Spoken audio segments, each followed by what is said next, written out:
whini mai ai maha ki ange ko au e whakama e kau mōi rere. Ka mau pe mōi rere ona te mamahi mai ka. E whiri heo tua i e vai ke whakama e mālo hi e ne whiri mai vai re ke whakama e poto. Me mo fie ai he nai whiri heo tua ka tō taha mamaha pe oi mitong. E hoko au e se wani. Nei o me i ke maha ki ka nani whiri pia. Nei o me ka ke sia e a ko ka nani whiri pia. Dai wa ngau tonu nei moa e motoa koe ni i e kaisa hui i tonga. O whamaro koe keresi e iki. Nau whoki me nusila moa se erie ne kai ke mau hātaki. Whamaro ne tangata ne whawangi mi ake soa ki tonga. Ne whaia e ngahi malanga. Whakake ake. Pena e o mea ue huka ngā tangata ke malanga whakaosi. Pea whaia i hon whakamou. I he lotu pe, ai whai kau koe ni, e mohono hoa mo kau tangata koe kau whai kau i he siasi koe ia i tonga.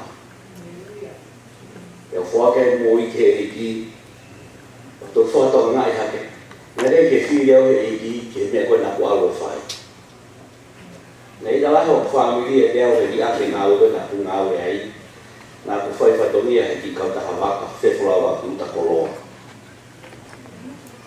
na ku ngau e pito me kau ta hapita ona o hi ke toi ke se ia ki kau ta ai mi poane o fai fatonia ai kai wa kon tolu e fato ngai ma o e kan sa ni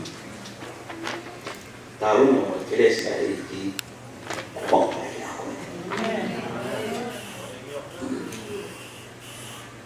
ta hiwa walu lama he pe tai Hawaii ka wa o kona kai te mo o ma ro ke ki ta ne ke pu be mana wa sama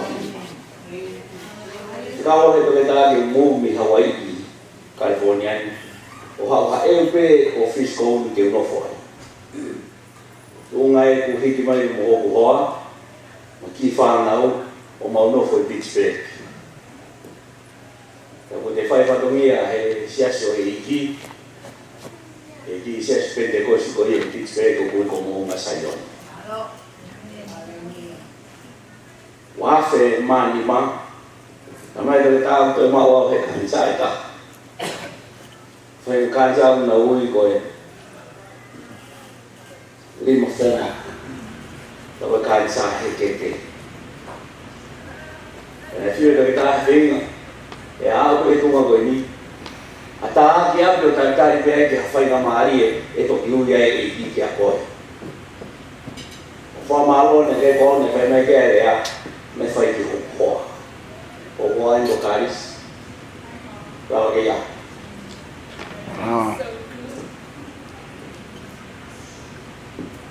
Koloroto ngai nofu mo e whakaanau ke he ki. O fato mai ha ke koe ki ne puke mo i ona ni mare. Praise the Lord. Rai nga dai wa fe ma fito, ama te ta ka sa ko ate. Wa fe ma balu, ma wa fa no mari o fe toni ho ko ate. Amen. E fa ma ha San Francisco UCSF. O se foi mai na ta ha no fe toni, pe ta mai te ta ko feo e ate ko ia. Ko ta e a. Ya nge ko kamata ke po le fono nga nga. Fam halo. Na ke malama hus kaina. Ya taki mai e fono nga. Wa se mai va. Na te fetome o ate o to kilo ha ke ka u ko ai he kansa. Ma o fa yo mari e wa se mai va. Se puede a hawalu. Se tongi whataha hopo ate, e mo hopo kofua. Wa whi hongo whuru tar mai tawi tā ku ma'u, Wa ve kansa e pelpris. O fa malo ne mana pe si ho ba he fo. A ho na e fai do. Ko le e te da fu amazing. Whakaama hake ko puri be ia te ia, pe whakawhawha pe le puri. Whamalo, ne mana sio mai whare maha. Ke sio ke eto ke tā mo kau nes, na nau whai tō o ia.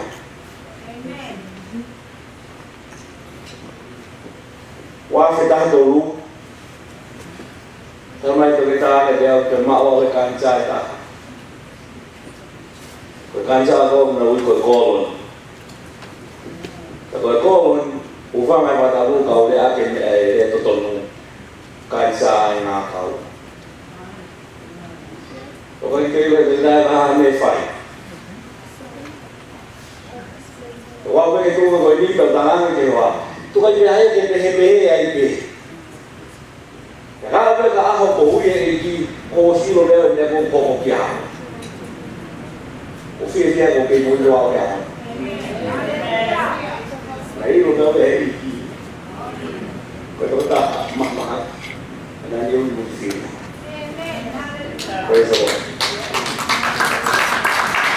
Kira ya kita ni ko kena mare ko ni opa e ke tangina mo baba i he whakate na whaiangi e te lere mai o kau whiwhia o kōko i o te tauto sieri ke polo kalama o au ngō ki te hina o makau ke hiwa he pōni e tino pēa kua ke ka tako sisi au o tau sieri ko kau ke hiwa te mo tau sieri ke polo kalama o ki motua o where tala ke ia o sisi tahe e mato ulahi pēa o sisi taha e ka o whiwhia e ne kau mai polo kalama ko uri lope mahal ko kamata ke whakatonga ia ke toko wā o kuri ki maua ke ngā oe aere. Amen. Praise the Lord. Mara ke lama wheretia talate mea koe ne haupo ka maua. Kau mo where koe whakamoi mau he eiki. Koe kansa au, koe pōri oa where. Ne kai ke lama tu. Ka koe keresi ko whakao fo eiki. Ne whotu wai tamare eiki. Ko maua pehe mau whānau, oku tā mea mohiwa. Pea warau hiwa masiso, whamalohu mui mai hopana. Reti ko whākia koe, nei ui koe, nei ui hau. Whae nai ui koe. Praise the Lord.